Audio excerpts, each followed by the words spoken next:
switch o múltiples procesos. La estructura switch en el lenguaje C nos permite efectuar alguno de varios procesos dependiendo de una entrada que va a digitar el usuario.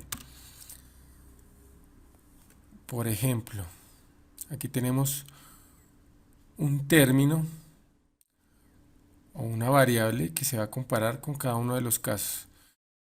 No es una condición como el resto de estructuras que tenemos en el lenguaje C, en donde siempre estamos utilizando una condición que toma un valor falso o verdadero. Aquí no. Aquí es la única estructura en la que nosotros vamos a comparar un elemento, una variable, un término, ¿sí?, con un valor que puede estar en alguno de los casos. Ahora, ese dato o variable a comparar, que no es una condición, puede estar presente en alguno de los casos, ¿cierto? Y puede ser un valor entero, un valor decimal o un carácter, es una variable. En caso de que se encuentre, pues va a efectuar un procedimiento específico. No necesitamos poner aquí corchetes para ese procedimiento porque ya de por sí cada caso se supone que está separando un bloque de instrucciones completo. Es necesario poner un break para decir que una vez se termina el caso, no va a seguir a otro caso posterior, sino que se sale completamente del proceso. Si no ponemos el break, sigue con un siguiente caso. Incluso con un caso que sea el default, que lo tenemos acá. El default es el caso por defecto, o sea, si no encuentra ningún caso que coincida, entonces va a efectuar el caso default. Aquí tenemos un ejemplo en el que un carácter, una variable tipo carácter, se va a comparar con cada uno de los casos que también tienen variables caracteres, por ejemplo f, bueno, etcétera.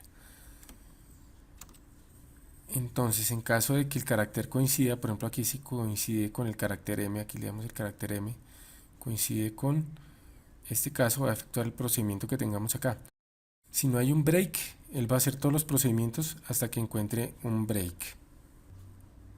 Entonces aquí nos va a mostrar el mes dependiendo del carácter que el usuario escriba. Lo va a comparar dicho carácter con cada uno de los caracteres caso que tenemos acá.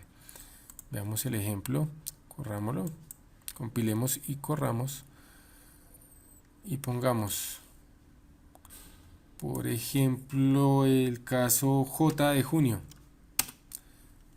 Entonces nos muestra junio, pero a su vez nos muestra los meses siguientes, incluso el default, ¿cierto? Y esto ocurre básicamente porque no le puse un break. Tengo que ponerle break. Por ejemplo, acá pongámosle break.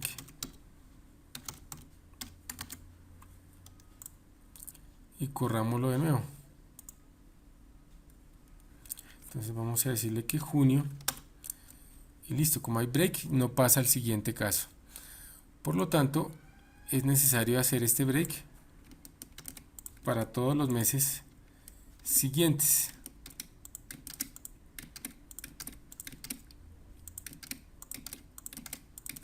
Eso me garantiza que no va a ser sino el caso específico y no con los subsecuentes o los siguientes casos. Incluso pongámosle el break aquí al default, aunque bueno, aquí sobraría porque es el último caso. Por ejemplo, si yo le pongo la letra H que no corresponde a ningún mes, me dice que no es un mes válido porque va a ser el default. Pero ahora si yo pongo un mes, por ejemplo el enero, me muestra enero, pero no pasa a los otros casos. Por eso es la importancia del break. Bueno, en este switch estamos comparando una variable tipo double.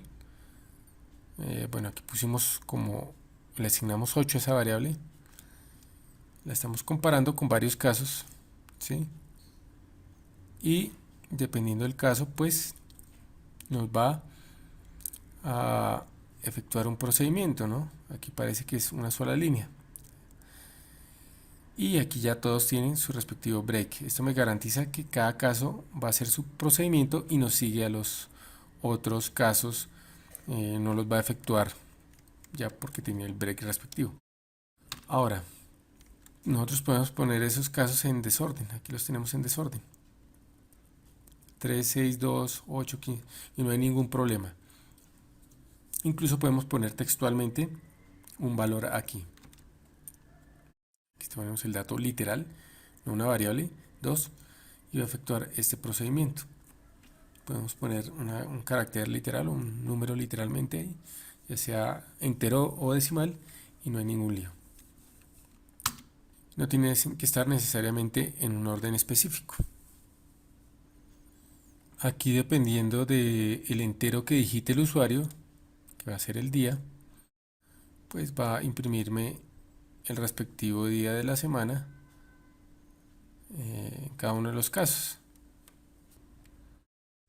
Entonces, dependiendo de qué entero ponga yo, que digite yo, ¿cierto? Va a comparar ese entero con cada uno de los respectivos casos. Como hay break, pues simplemente hace el procedimiento, en este caso solo una línea, y se sale del switch con este break.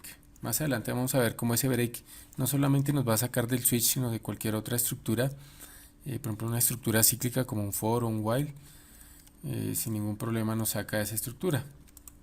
Corrámoslo a ver. Entonces vamos a comenzar a poner un día de la semana que no existe, por ejemplo 12, y me dice que solo hay 7 días. Bueno, aquí me muestra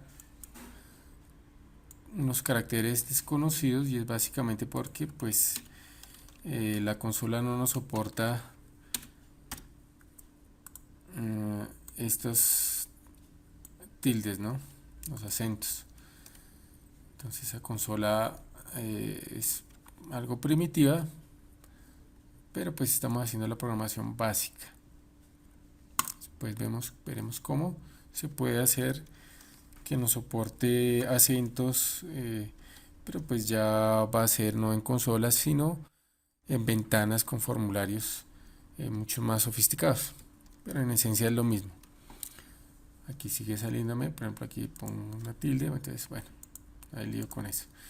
¿Qué día de la semana podemos poner? Por ejemplo el 5, me dice que es el viernes. Listo. En esencia me va a mostrar el caso respectivo. Va a efectuar el procedimiento que esté entre caso y caso y se sale porque tiene el break.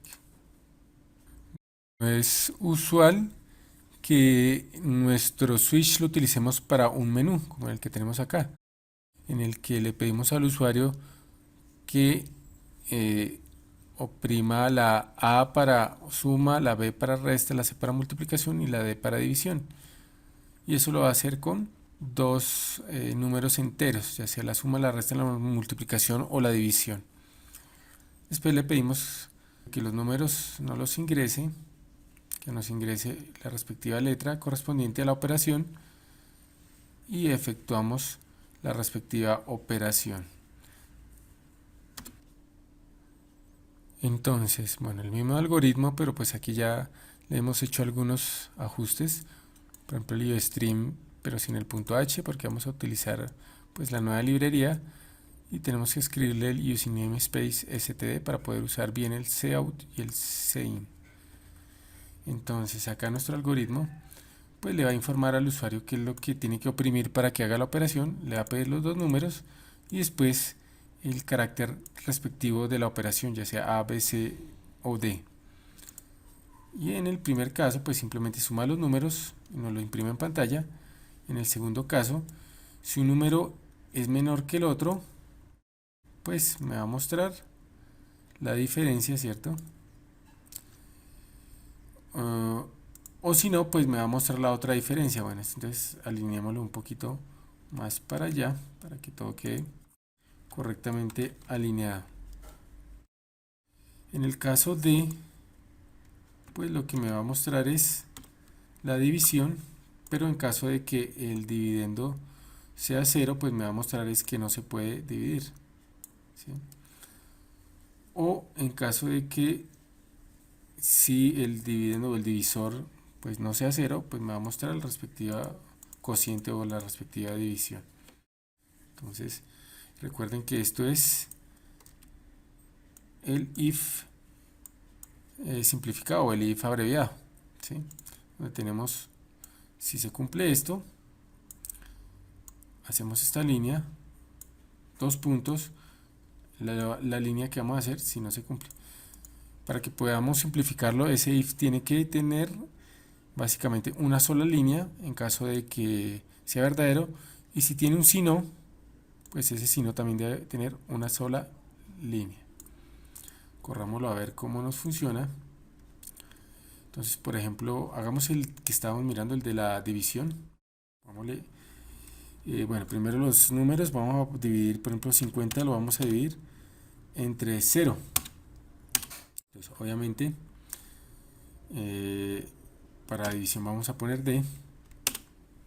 Me dice no se puede dividir.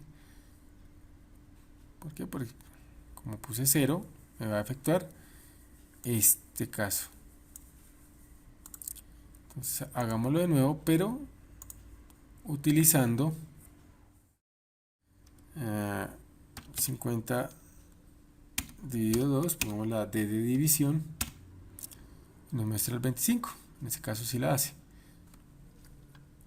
Ahora ponemos con el resto, ¿no? Por ejemplo, con la suma. Voy a poner, por ejemplo, 4 y 5 y no hay ningún problema, muestra si le ponemos la suma, ¿cierto? Que es la A, 9. El otro que tenía una condición abreviada, ¿cierto? Condicional abreviado, era el B de resta, ¿no? Veámoslo rápidamente. Entonces, por ejemplo, a 4 le voy a restar 50. Es el tipo B, que es la resta ahí. Me muestra de todos modos la diferencia, ¿no? ¿Por qué? Porque finalmente lo que está haciendo es que si el primer número es menor que el segundo, pues la diferencia es restarle al segundo el primero. De lo contrario, al primero le resta el segundo. No hay ningún lío. Si le hacemos al contrario, a 50 restarle 4, muestra lo mismo, 46. Bueno, ya para finalizar, aquí tenemos un switch, ¿sí? Muy simple, en el cual estamos verificando qué pasa si x vale, por ejemplo, 1951, si le asignamos aquí 1951, o si le asignamos 1557, o si le asignamos 1440. ¿Qué pasaría? ¿Qué nos mostraría de todos estos procedimientos, que son procedimientos simplemente una línea con una salida cout, incluyendo también un default? Pero ¿qué nos mostraría en cada uno de estos eventos en el que x toma una asignación diferente? En la asignación, si fuera A, la B o la C, ¿qué pasaría? ¿Qué casos se ejecutarían? ¿Cierto? Hay unos que tienen break, hay otros que están vacíos. Entonces, ¿qué pasaría? Entonces, este es un ejercicio para que lo hagan sabiendo que x vamos a sacarle el módulo 18 y es el nuevo valor de la x, y ese nuevo valor es el que va a mirar aquí en los casos, el que va a comparar con cada uno de los casos. Bueno, si probamos ese algoritmo, por ejemplo, probémoslo. Aquí observen que como 12 módulo 18 nos va a dar 18, pues en este caso él va a buscar la respuesta aquí. Como no la encuentra, el 18, el caso 18 no está, él va a hacer, no está la respuesta. Y es básicamente porque cuando yo tengo, por ejemplo, en este caso 12 módulo 18, si el divisor es mayor que el dividido o el denominador es mayor que el numerador, pues en ese caso, al sacar el módulo, nos va a dar como respuesta el mismo divisor o el mismo denominador. Yo pasaría, por ejemplo, 2 módulo 5, pues que nos va a dar 5. 34 módulo 50 nos va a dar 50. Y así sucesivamente, cuando el denominador sea mayor que el numerador, esa operación residuo nos va a dejar como residuo el mismo divisor o denominador. Ahora si ponemos, por ejemplo, otro valor, como por ejemplo 23, que obviamente nos da 5 de residuo, veamos qué ocurre. Me dice que está entre 5 y 8. ¿Por qué? Porque llega el caso 5, no está, el caso 6 tampoco, caso 7 no hay breaks, entonces sigue con los siguientes casos. Llega el caso 8 y en el caso 8 nuestra está entre 5 y 8. Y así es como funciona nuestro switch.